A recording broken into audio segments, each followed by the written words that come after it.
What's up, guys, and welcome to One Take. Tonight, we're talking about Westworld Season 3, Episode 5, titled Genre. We did our instant take earlier in the week. Those were our raw, immediate reactions after the episode aired, but now we've taken some time to let the episode marinate, and we'll do our full recap and analysis with a scene-by-scene breakdown. I'm Gil, here with my tech guy / brother, Alun. Yo. And unfortunately, my good friend Jeremy will not be able to join us tonight. That might have something to do with the fact that it's 12:30 a.m. our time, but who knows.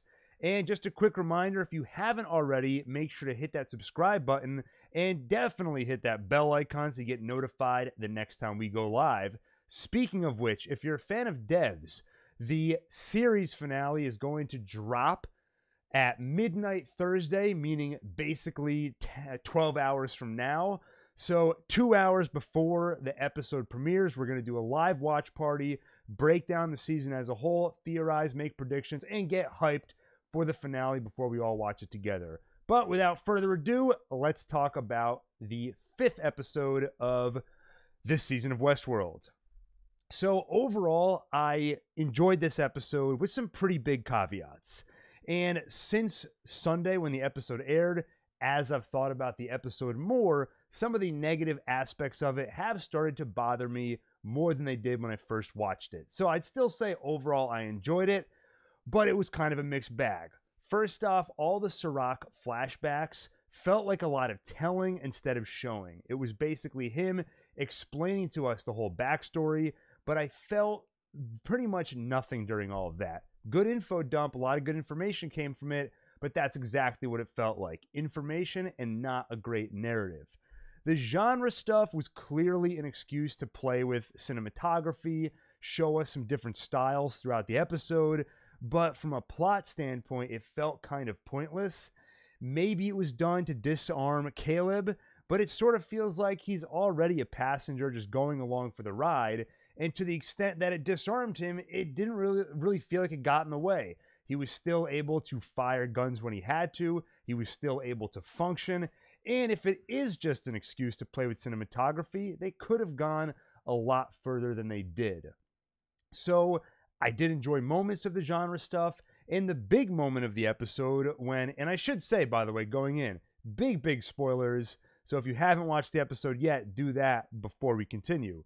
But the big moment of the episode when Dolores releases all of Insight's info to humanity, that moment landed for me. So, a couple positives, a couple negatives, pretty much a mixed bag. Hated the Serac stuff, enjoyed some of the genre stuff, putting aside that I know it was pretty pointless, and loved the data drop moment. Alun, episode as a whole, did you feel similarly? Did you like it? Did you hate it? What did you think? I felt very similarly. The genre stuff really kind of annoyed me because it had such potential. It could have been so cool. I love the idea, but they didn't really push it to its limits, and it did feel kind of shoehorned into the episode. And it didn't really affect the plot at all. Right. Exactly how I felt. Even though, one thing this show has consistently done well, even when it's not firing on all cylinders, is the visuals, is the tone, at least in moments. So some of the genre stuff did work well, but you have to kind of ignore, like you said, how pointless it is and how unimportant it seems from an overall narrative standpoint. Anyway, let's dive into the recap. Let's start with the Serac flashbacks before we jump over to the Dolores-Caleb storyline. So, the Serac flashbacks, like I said, I liked the concept of the backstory. I liked a lot of the information that was shared. Didn't love the execution. It felt like a lot of show, not a lot of tell. The Liam Dempsey senior character felt sort of cliched, pretty underdeveloped. Serac's brother also felt somewhat underdeveloped. And the revelation that Serac's brother needed to be edited is something that should have landed with a lot of emotion. But to me, again, because his brother was barely a character, it didn't. But let's take it beat by beat. So we are reminded that Paris was destroyed by some sort of a nuclear explosion. Then Serac and his brother, who survived the attack, they watched it from a distance, have an important conversation where Serac says, God has abandoned us. Then his brother says, there is no God, and essentially we need to become God. They build Rehoboam, but sometimes there are flies in the ointment and things that can't be predicted. We see an image of the watch where it's a white background, a black circle, and when that black circle becomes distorted, that appears to be a visualization that tells you when the circle is a clean circle, that means Rehoboam is going well, but when it starts to get distorted, that means that some disturbances are coming up and mankind's path to salvation is being interrupted. We see a flashback closer to modern day where Sirach is meeting with the president of Brazil, and he basically tells the president, you've got to stop being corrupt or else your currency is going to plummet. The uprising that's currently brewing will happen sooner than we expect, and that guy over there with the mustache is going to take over for you as president. So pretty important information is given to us here.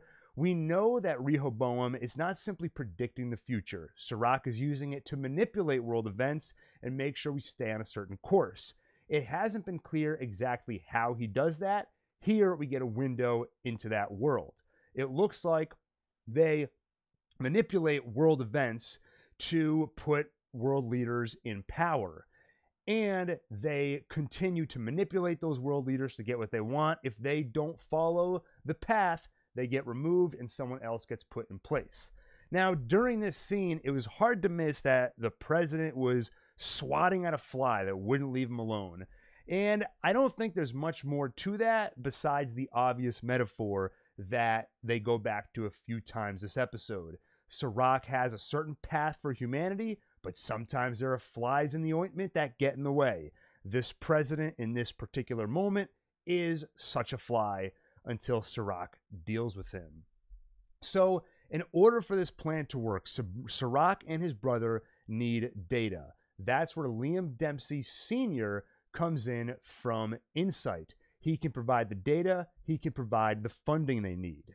In the course of these flashbacks, we learn that there have been multiple versions, multiple iterations of this device. Saul, David, Solomon, and finally Rehoboam. Now, all four of these names refer to kings of Israel. Each one of them faced conflict in expanding and defending the kingdom. Once Rehoboam, the son of Solomon, took over, at that point the kingdom was split in two. Now, the last couple of episodes, we've gotten a little bit distracted. We've been focused on this struggle against Sirach, the struggle against Insight, and we forgot that there's another conflict here, which is that can humans and hosts like Dolores coexist in this world? And I think the answer to that question is no. The implication of Rehoboam in the real world being the point at which the kingdom was split in two, to me, theorizing, that says perhaps there's going to be a split in the kingdom of humanity, where hosts and humans do find a way to coexist by essentially separating themselves from each other and somehow creating two worlds. Perhaps calling the device Rehoboam is a hint at where we're going in the season finale, or maybe this is just crazy theorizing on my part. And Drew in the chat says, never trust a man with a mustache, and couldn't agree with you more. I don't think we need to say anything else about that. Now, Dempsey Sr., being the conniving businessman that he is, keeps getting in the way, and Sirach's brother suggests we should just kill him. To show, and of course they decide not to do that, at least not right away, but to get Dempsey off their back and show him that the machine works, they show how they're able to make accurate predictions of the stock market. They show Dempsey a few different ways it can go. We can have the market end high, we can have it end low, it's up to you. They show him that they're able to manipulate something as big and complex as the stock market to make Dempsey a bunch of money. Dempsey's distracted by the money they're bringing in. Meanwhile, Sirach and his brother are using Rehoboam to charter a course for the human race. Because Sirach has seen the evil of humanity. His home of Paris was wiped off the face of the earth, and he knows that if he doesn't take control, humanity will lead itself to its own extinction. But Sirach and his brother see that there are certain people that are essentially problems. No matter how you project their future, they're going to cause issues. They're going to knock humanity off the course that he is setting for them. And unfortunately, Sirach's brother realizes that he is one of those people, and that drives him mad. Now, this is a great example of where I thought Sirach's story could have actually been its own episode instead of being a portion of a larger episode. And that may have helped with the issue I mentioned before, where it sort of feels like Sirach is just telling us all of this. But imagine if we had a well-paced story where Sirach's brother was developed as a character. We saw Sirach struggle with the realization that his brother does not have a place in this new world they're creating. Instead, all we get are a few shots of his brother looking agitated, and I get the feeling they want us to look at Sirach as a sort of complicated villain, somebody that we can sympathize with. And to some extent, we can do that. We see the explosion of Paris when he's a child, and he's telling us why he's doing all of this. So on a logical level, we can understand why he's doing this. But if I got emotionally invested and the realization that your brother does not belong in the beautiful world you're creating should be emotionally devastating, but because it was so rushed and, like I keep saying, it was more tell than show, it really didn't land for me. Anyway, Dempsey is happy to cash checks for 10 years, but eventually his curiosity gets the better of him. He wants to learn a little bit more about what's going on. So Sirach takes him to a sort of re-education facility where these problem folks, like Sirach's brother, are essentially experimented on and edited. We won't kill them, but we're going to fundamentally change who they are so they'll no longer knock humanity off the course that they're trying to set for it. Dempsey is not happy about this and eventually threatens to go public with everything they're trying to do with Rehoboam. And when Sirach essentially threatens Dempsey's life, Dempsey tells him, I know you're going to let me walk away. I know you're not going to kill me. And Sirach explains there are little white spaces, little bubbles of agency, and then grabs Dempsey's head, smashes it against a piece of jet to basically kill Sirach or kill Dempsey and make it look like it was a plane crash. Another important piece of dialogue in that scene, Sirach tells Dempsey that every projection where you go public and tell people about Rehoboam, every projection leads to the extinction of the human race. And a couple comments in the chat. Drew Leonard says, Sirach, is trying to control the world. Though I don't know if I care who's a real person or not. The info dump was great. Love to see their reaction. Wouldn't want to know how I die, though. LOL. Couldn't agree more. And when you say you loved their reaction, I did too. I mentioned at the beginning of this video that was one of the moments in this episode that worked really well for me. The string quartet rendition of Space Odyssey with Caleb taking in all the chaos around him was fantastic, and we'll get to that more later. Keys says, it felt really weird this episode, like paint by numbers weird. Something was off about the whole thing. Only good part was the genre part. It's funny you say that. This episode is so divisive. A lot of people really hated the genre part and loved the Sirach stuff, whereas I probably felt somewhere in the middle. I hated the Sirach stuff. That's where, to me, it felt like paint by numbers, just going beat by beat. Here's what happened, but no emotional investment. The genre stuff, I liked some of it, and in some cases felt like they could have gone further. But anyway, getting back to those little white spaces that Sirach talked about, those little bubbles of agency, my interpretation of all that is Rehoboam can project to a certain degree what's going to happen with reality, with humanity, but there are unpredictable moments where human beings can essentially exercise something like free will to take unpredictable actions, which can be troubling for someone like Sirach. I think this ties into what Sirach wants from Dolores. He wants the key that's in her mind so he can get access to the data that was stored in Westworld, which basically gives you a map of the human mind. If he gets that data, To me, it sounds like he'll be able to fill in those white spaces and eradicate those little bubbles of agency. Right now, the blank spot in his whole prediction model is the human mind. This solves that. So that's my prediction for why he wants the key from Dolores. Support Gaming 2020 says Sirach is a robot. That's why he lacks emotion. I've heard that theory, and I don't think it's out of the question, but I am skeptical of it for a couple of reasons.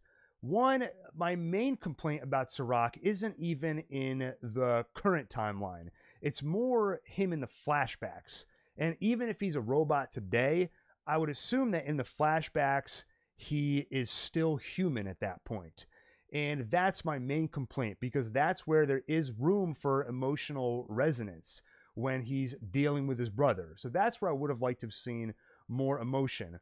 Also, from what we've seen, it doesn't seem like Sirach has cracked the code on how to build AI robots the same way they did in Westworld. He even said to Maeve, your mind is very complicated, so I can't really mess with it too much, but I can create an on-off switch. So I'm going to put my money on Sirach is not a robot, but I wouldn't put it past this show to prove me wrong in the next 3 episodes. Now, through the whole Sirach flashback sequence, all these scenes, he's narrating. And it's not exactly clear who he's talking to.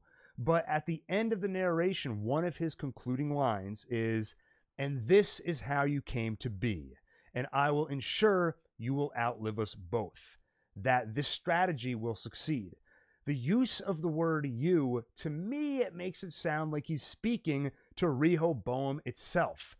And I don't know if this implies that there's a literal AI aspect to Rehoboam, where it is the sort of thing you can talk to, or if it's more metaphorical. This is him musing to himself and he's speaking to Rehoboam, even though he's well aware that it's just a device, it's just a computer, and not something that can talk back. Though I just in the interest of crazy fan theorizing, I wouldn't be too shocked if we saw a host or a robot of some kind that is a physical manifestation of Rehoboam, and Sirach was speaking to that thing. Maybe. Anyway, that is most of the Sirach stuff this episode, all of the flashbacks. There's more of him, but we'll get to that on the Dolores Caleb side of this episode. So, Sirach learns that Liam is missing, and he orders his team to activate all assets. He does not want Dolores to get away. Meanwhile, Caleb, Dolores, and Liam are walking along. Caleb asks Dolores why we need Liam. She explains that he is needed to get access to Rehoboam. Liam then says to Caleb, with Dolores a safe distance away from them, "She used me, Caleb. Why do you think she's using you? If you help me, I'll take care of you." Caleb says, "You already did. You sent me to war. You essentially ruined my life. Go ahead, tell me who I am." And then you see some flashing on Liam's glasses where it appears he's scanning Caleb's life to find out about this guy. And then he gets an almost freaked out look on his face, starts to back away from Caleb and asks, "You think I killed your friends?" Now, the first time I saw this, my assumption was he was saying to Caleb, "I didn't kill your friends. You're crazy." Based on what we see later in the episode at the beach scene, where Liam's dying words are, "You did it. You did it." I reinterpret this line when he says, "You think I killed your friends?" I now think he was saying, "Caleb, you killed your friends. You did it." So this episode, in the Sirach flashbacks, we learned that we have these re-education centers where the flies in the ointment, the problem people, can be edited. So we've gotten some evidence that Caleb is not exactly who he appears to be. His own mother says to him, "You're not my son." So, is it possible that Caleb was edited? Some memories were blocked out. His personality was changed. Is it possible that before all this, he wasn't exactly a good guy? He did something that led to the death of his friends, and there's something about his past that terrifies Liam. And we'll get to that even more when we get to that beach scene. Support Gaming 2020 in the chat asks, do you think Ford knew about Rehoboam? And I suspect he did. And we'll get to that actually when we talk about Bernard later. But I think Ford and Arnold may have known about Insight, and that might tie into why Dolores decided to bring Bernard back. So, when Liam freaks out, he slaps that genre drug into Caleb, runs away, gets stopped by Dolores, and boom, that's where we start the whole genre conceit of the episode. Now, in the context of the story, why did this happen? I think it was just a last-ditch effort by Liam to try and throw Caleb off so he could get away. Clearly, that plan failed within seconds. But taking a step back, the meta reason for this is so they can do the cool cinematography things that they did with this episode.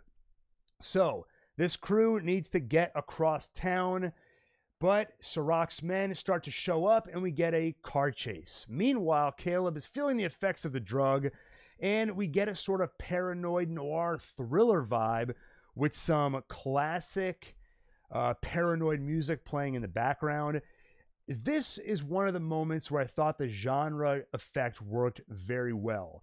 It was very cool to see this black and white, classic looking effect placed over this high-tech world in this classic film style. And at that moment, I thought, you know what? It's a little silly that this genre thing is going on, but it seems like it's going to be a pretty cool gimmick for this episode. Like I said before, it is a little bit frustrating that this is kind of the most we get from it. After this point, you don't get any black and white. Maybe you just get a subtle change in the lighting, a little bit of slowdown, and some different music. I also found it a bit frustrating because I thought Caleb in episode 1 was set up as a really interesting, sympathetic character, sort of an underdog. He was one of the aspects of this season that got me back on board for this show. I was not a big fan of season 2, but Caleb was one of the big things that got me excited for season 3.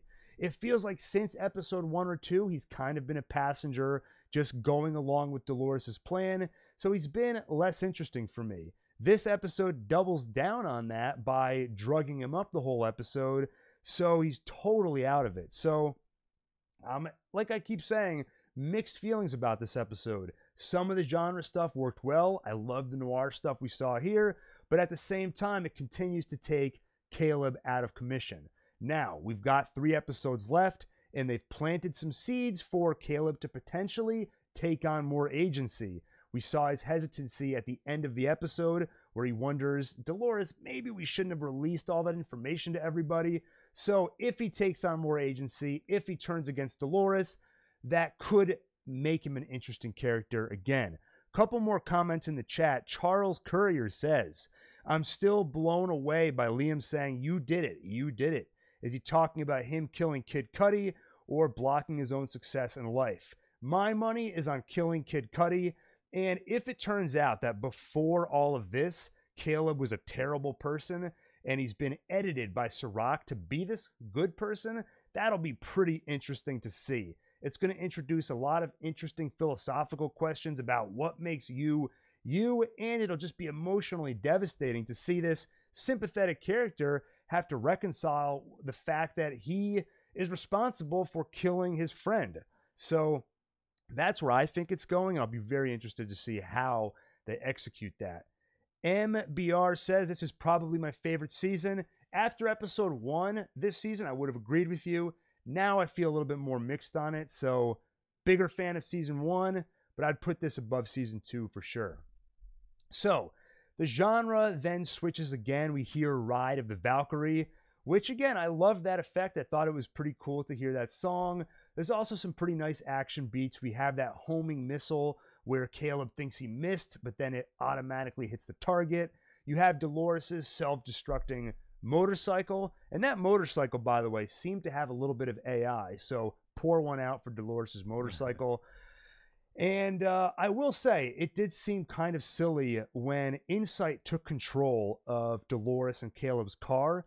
Dolores was able to disconnect it from the network by basically stabbing a knife into the wall. I would have thought in 2058 they had a better way of protecting that sort of thing, but I'll go with it. We saw a couple of episodes ago that they were able to steal all of Liam's money and nobody scanned Caleb's face or had a picture of the guy to make sure it was him. So clearly they've made a lot of technological advances, but not in the area of security. We get Iggy Pop's night clubbing as they go into the subways. Here, again, we get a little bit more emphasis on the flashing lights, so some subtle touches with the genre pill. Caleb's friends join him. He called reinforcements. Then they get on the subway. While they're on there, Dolores calls Connells, who's currently with Bernard at Insight, and has Connells send her all the data he has out of Rehoboam on Sirach, so Dolores can learn a little bit more about her arch nemesis. Then Dolores reveals the next step of her plan. She's going to open the book on the paths of everyone's lives. She's going to show everyone their past, present, and future projections from Rehoboam. Liam warns against that. He says it can lead to murder, suicide. There are some things people shouldn't know. And to make an example, he reveals some awful truths about Caleb's friends, Ash and Giggles. Caleb hears all of this, and in his messed up, genre-induced state, he gets up and gives a monologue along the lines of, "When I was overseas, the rats were awful. It got so bad, we had to make our own rat traps in the barracks. We had a ramp leading up to some bait over a bucket of water. Rats would run up, fall in, and drown painlessly. But if you filled the water too high, they would swim around for hours, suffering because they had hope. But they never had a chance, just like everyone at the mercy of your system." Liam says society is built on hope, and Caleb pushes back with, "I'd rather live in a world of chaos than a world controlled by you with your false hope." Now, I think Liam is doing an awful job of selling his point here. He says that the whole system is about hope. But what hope is he talking about? People don't know about the Rehoboam system. So if it's producing any sort of hope, no one really knows about it. I think the only exposure Insight has to the public is all of the cool technology stuff. I think they're aware that Insight is plugged into the automated cars and everything else they have in their world, but I don't think they look at that stuff and think, hope. So I read this use of the word hope as just giving us more, quote-unquote, insight, no pun intended, into the hubris of the Dempseys, both Liam and his father. They see themselves as gods. They see themselves as messiahs that are bringing hope to this world, but that's really not what they're doing, at least not in Caleb's opinion. Joshua Phillips in the chat says the genre drug was great. Famous movie scores accompanied by a light show. Molly, basically. Well, having never partaken in Molly, I can't speak to the accuracy of that statement, but I will say that when you mentioned the famous movie scores played over those sequences, like I said, there were moments where that worked really well for me. Sometimes I do wish they went further, but here's a moment where it did work very well. So Dolores orders Connells to release the data, and then everybody sees their smartphones ding, and on there, they get their profiles. And some of it's sort of funny. We see one guy who finds out that all of his friends think he's an a-hole, and then some of them are insanely, unimaginably tragic. We see a mother look at the profile of her daughter, and it tells her right there that her daughter is very likely to commit suicide in the future via a wrist injury. The mother grabs her probably 6-year-old daughter's hand and looks at her wrist. So, very heart-wrenching scene.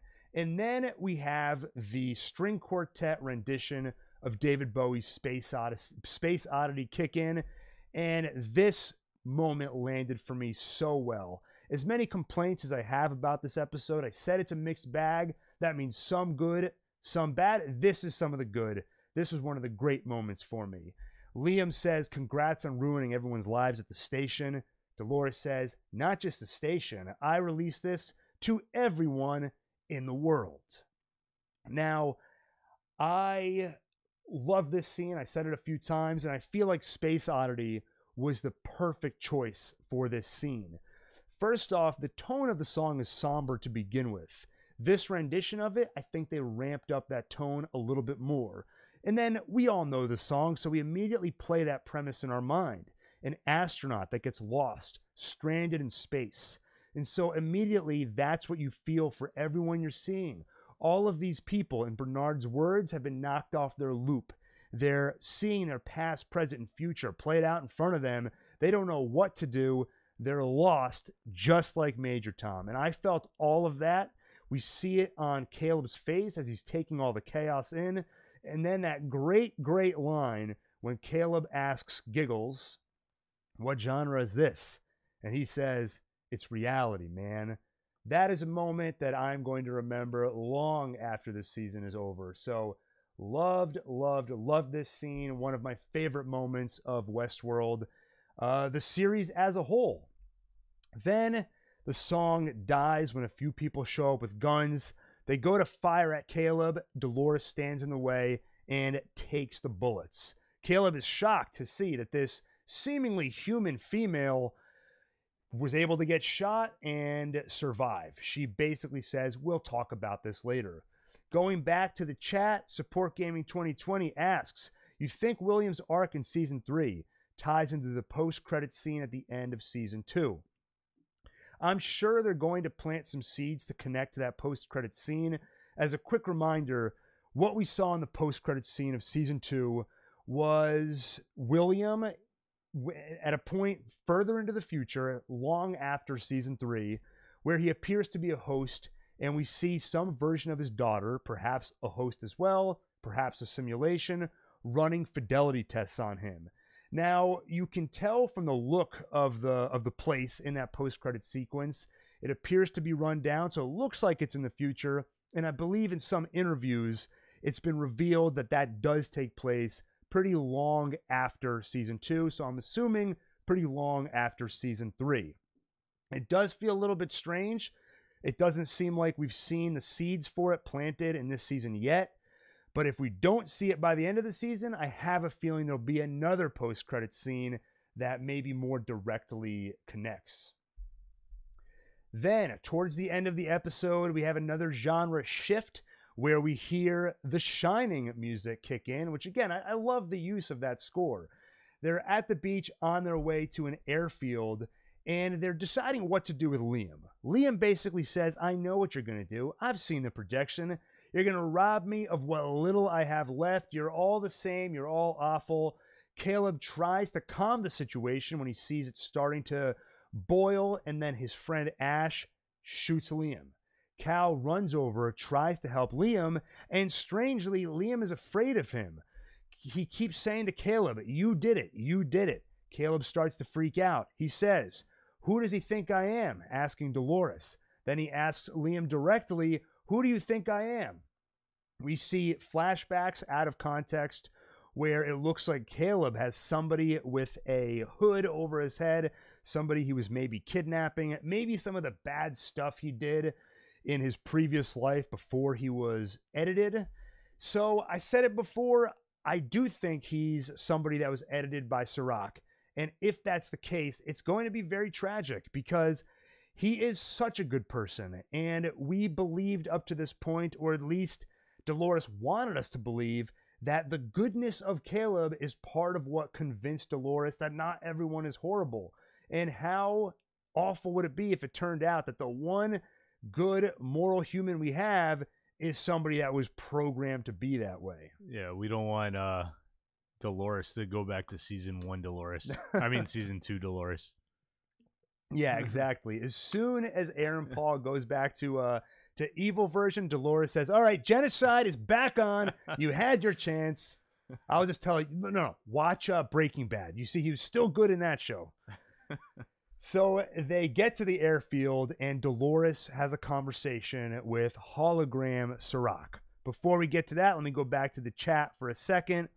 Cindy Trailer says, "Great music throughout the series. Couldn't agree more." That is one of the aspects where I think, especially this season, the show has been firing on all cylinders. I love the fact that the score has been great. It's been similar episode to episode, but tonally, they've changed it and fit it to the vibe of the episode. Episode 1 felt a little bit more synthy. We were getting used to that future world, and every episode since then has found a different way to play on that theme, and I loved it. Charles Courier says, it seems to me like the two gunmen that hopped out of the Uber were just going crazy, but they could have been working for Serac. Dolores didn't care. I think her new body is in the delivery bag. Great theory. I was wondering what was in that bag. My assumption was it looks like the sort of bag that could hold a big rifle, but a new Dolores body? That is actually a pretty good theory. And on my initial viewing, I assumed the two gunmen were people just randomly going crazy. On my second viewing, it seemed like they were pretty deliberately going after Caleb, and there's no reason to think Serac would have stopped going after them. So that's why I assumed they were there to target Dolores and Serac. So back at the airfield, Dolores is having her conversation with hologram Serac. She watched Serac's file, thinks that she now knows quite a bit about him. Serac tells her, Dolores, this is my system. I alone control it. Dolores says, the people who made me, they also thought they had control. They're all dead now. Serac says, you think you know me because you watched a few memories? She says, I don't need to know you. I just need to know how to defeat you. And I'm going to pause right there to get into crazy fan theorizing mode. I've been wondering since the beginning of the season, why did Dolores choose to bring Bernard back? We've heard a few ideas presented in the show. Bernard says, I think she did it because she's afraid she'll go too far. People on Reddit that I've spoken to have said they think it's a sort of Batman-Joker thing where they need each other somehow. I haven't really bought either of those theories. It seems to me that Dolores has a pretty specific plan in place here. Everybody's got a role. Connell's had a role. He had to release the data, then blow himself up. Caleb has a role. I don't know exactly what it is yet, and I'm assuming Bernard has a role. What do we think it is? So earlier in this stream, somebody in the chat asked, do I think Ford knew about Insight? My theory is that Ford and Arnold knew about Insight. They knew about Rehoboam, or at least they knew something like it was in development. So perhaps they implanted some of this in Dolores, and Dolores knows she's going to need their help to destroy Insight. So that might be why she brought Bernard back. She cannot access Arnold's real memories, but she can create the Arnold personality and stick it into Bernard's head. And that's essentially what she did. She told Bernard, I remember Arnold. I spent a lot of time with him. I recreated his personality and stuck him inside you. So, if at one point Arnold was on the path towards figuring out how to defeat Insight, even if Dolores doesn't have access to those memories, if she can recreate his personality, bring him into the fold, perhaps he can once again continue his fight against Insight and give her some, again, no pun intended, insight into how to defeat Rehoboam. So that's my theory on why she needs Bernard, is because she needs Arnold. Support Gaming asks, do you believe in the theories that Maeve is still in a simulation? I think it's possible, but and the reason I think it's possible is because does Serac really have any reason to let her go until he has her agree to be on his side? It seems like Serac has been able to find Dolores without her help. Or, he may have depended on her information that she got from that morgue lady.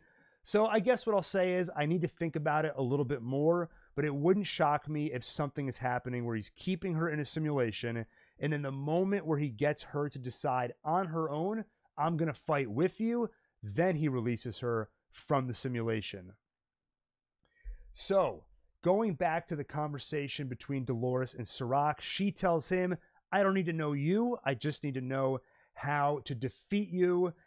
Then he says, you've died too many times. You're beginning to think you're immortal. Dolores says, your God can't protect you, nor can your people. Serac says, I'd sacrifice much more than my life to protect my kind. We are flawed, but I can change that. Dolores retorts, like you changed your brother, I think it's time everyone woke up.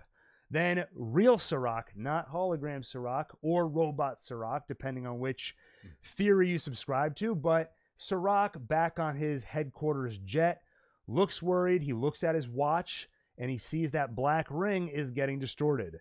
Then he, as my closed caption tells me, grunts and slams the table. So he's not happy with this turn of events. Then we get another great piece of music. The song Emerge by Fisher Spooner comes on. Caleb is handed a bag, the mysterious bag we mentioned before. When he asks what it is, the delivery guy says, "I just deliver it, man." So likely this was a transaction set up by that awesome Rico app. Caleb goes to get on the jet and says, maybe Liam was right. Maybe people shouldn't know their own fate.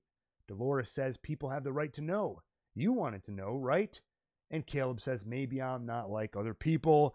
And Dolores says, neither am I.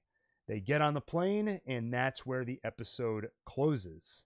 So, I think there's a pretty big seed planted here. Caleb's hesitancy tells me that he may decide to turn on Dolores at some point. So far, he's been along for the ride, not really questioning too much what's going on, and I'm waiting for him to show some agency again. Like I said, I was such a fan of his character in episode 1, felt like an underdog, felt like someone I was pretty invested in. But since he's become this passenger, just following Dolores on this crazy plan, he's been hard to root for. So if he does stand on his own and take some sort of action, that'll be great to see. And I think that's not the only seed that's been planted for a potential betrayal of Dolores. We also have the Charlotte clone. She didn't appear in this episode, but she seems to feel a little bit of what Bernard alludes to this episode, where when you've got two personalities in your head, the worlds start to bleed. I think a little bit of the old Charlotte personality starting to take over. Could that cause her to be more sympathetic towards humankind, especially now that she's feeling protective of her son? So Caleb could turn on Dolores. Charlotte could turn on Dolores. Should make for an interesting few episodes. Joshua Phillips in the chat says Dolores Prime. And I've been looking for a way to refer to original Dolores. I think Dolores Prime is a good way to do it. Now, before we wrap up, we should talk about Bernard and Connells. We kind of glossed over them in the recap. So there were a couple of scenes with them. When they're in Insight while all the action is going on around them, Caleb says to Bernard, "You've always been of two minds." Bernard says, "It's not that binary. Living another person's life changes you. Worlds bleed. Maybe you felt that too. Ever question what she tells you to do?" So we talked about this a bit already, just setting up the idea that just because Dolores clones herself doesn't necessarily mean those clones are going to follow every single order she has. So I think they're pretty heavily foreshadowing some sort of a betrayal. Then, when all the data gets released, Connell says it's begun. Sirach is going to send someone for us soon. Tells Bernard to get out of there. But before Bernard leaves, Connells tells Bernard about the re-education centers. He shows him on one of those little iPad devices the re-education centers. And if you look closely at one of the images, there's a pretty big revelation. Last episode, or on our after show instant take, I commented how when we saw those re-education centers, seeing those enclosed spaces, seeing the people dressed in white, that reminded me of where William got locked up last episode. And in fact, when Connells shows Bernard the re-education centers, we see the location William was brought to. So it seems that William is now in Insight's hands, potentially to be experimented on, potentially to be edited. Will be interesting to see what they do with him. Stubbs shows up to help Bernard fight Connells. Connells gets the better of him, but then Bernard helps. They win the fight. Bernard takes that host pause button back from Connells. They hold a gun to Connell's head and says, "We need to know everything she has planned," but they don't have time for this. Stubbs wants to move along. People arrive with guns to kill them. And Connells tells them, you got to get out of here before we all die. Bernard tells him, come with us. Connells, in a sort of tragic moment, says, my role is finished. You're the only one we can't replace. So Connells knows his role. He knows his role is to die. And it seems there is something special about Bernard, and I already gave my theory on what I think that is. Then Connells essentially blows himself up, kills some of Sirach's people, and then Bernard and Stubbs leave the building, and that pretty much wraps up all the Bernard and Connells stuff. Now, one other point I have on all this is Stubbs. It seemed pretty odd from episode 1 that Stubbs accidentally missed when he tried to kill himself, right? He's a robot. If he was programmed to self-destruct, how is he going to stick a gun in his mouth and miss the little part of his brain that contains his consciousness? So thinking about that, and then remembering when Stubbs explains that he was essentially programmed by Ford and given his orders, makes me wonder if maybe he's on Dolores' side in all of this. Because if he survived on purpose, then I've got to think that's part of Dolores' plan, and perhaps he's going to turn on Bernard at some point. And then the last thing I'll say is that they showed the iPad to Bernard, so I assume now he's going to be checking out one of those re-education centers, and he is on a collision course with William. Back in the chat, I see Charles Courier saying, I wonder if the riot-controlled robots were part of Dolores' plan the whole time. And I'm actually not quite sure what you're referring to there. Cindy asks, if Stubbs is under Sirach's control, wouldn't he already have turned Bernard over to Shurcast? I don't think so, because so far I have a feeling that everything Bernard is doing is part of Dolores' manipulation. I think just about everything we're seeing from Dolores is manipulation. When she was wounded and Caleb came to her aid, I don't think she was actually seriously injured. I think she was putting on a little bit of a show for Caleb to attract him and recruit him, or even if she was actually hurt. I don't think it was an accident that she was in the right place at the right time to run into Caleb. So whatever Bernard is doing, I think it's somehow part of the grander scheme, or at least there is a certain role he needs to play, and in order to play that role, he's got to be out and about. So I don't think Stubbs turns him in until he's done whatever he needs to do. Anyway, all theories I need to think about more, and the pace this season is moving, where they seem to be revealing things every episode. We might find out in the first 5 minutes of next week's episode that all of the theories I've said in this video are completely wrong. So we'll see. Anyway, overall, I enjoyed the episode despite its flaws. Probably I enjoy it less as I think more and more about it, and as more flaws have been pointed out to me. I loved episode 1 of this season, and I was ready to say season 3 is my favorite of the 3, mainly because they so quickly got me invested in Caleb, Bernard, and Dolores. But unfortunately, Caleb has started to take more of a backseat.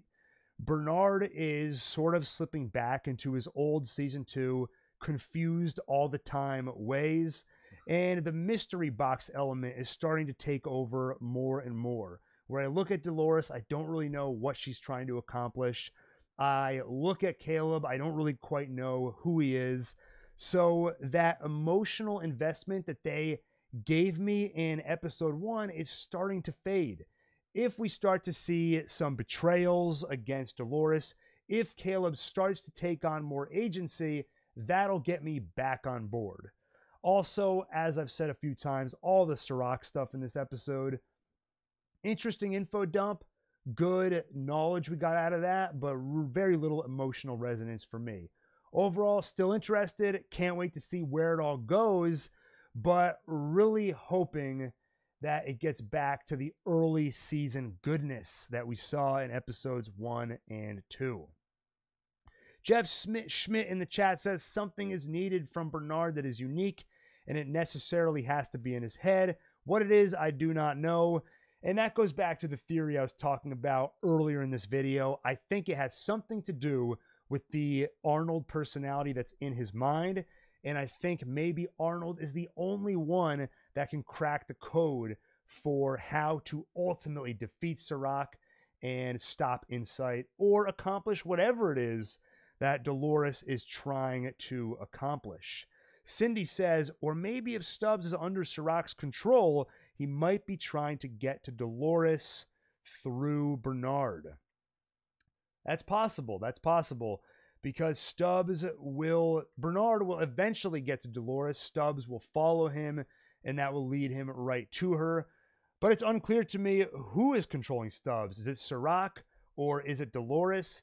If Stubbs surviving the Westworld massacre when he tried to kill himself, if that failed suicide was intentional, I've got to think someone on the Delos side of the world is controlling him, but who knows?